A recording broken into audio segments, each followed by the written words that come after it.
Join Stella Academy, Goa's best coaching for IIT, JEE and medical exam preparation. Register today for Stellar Talent Search exam. Admissions are open for repeaters medical batch for NEET 2021. Number of tree cutting comes to in this line only Bhagwan Math only 1000 less than 1000 trees are required.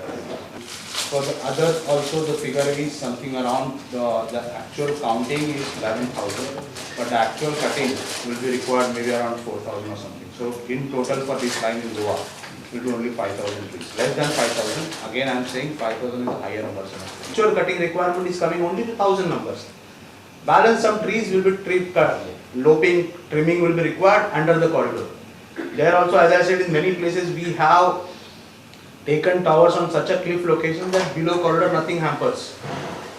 There are cases also, there were some of the people requesting us, our trees are coming. We studied that case, we gave them a proper reply. See the location, you are almost going at 20 meter height in your area. You have a plantation below that is not even getting affected at all.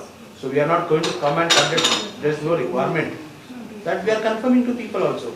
We are going to each and every location and we are showing the people where the tower location, tower land is coming and all those things. Even now, we are trying our best because it is in our interest. We are trying our best wherever the tower can be plotted in non-tree area, we tried that. The total enumeration figure for all the lines comes to 43,000, which I am saying I will keep it below 14,000 for forest. So this is how the breakup is.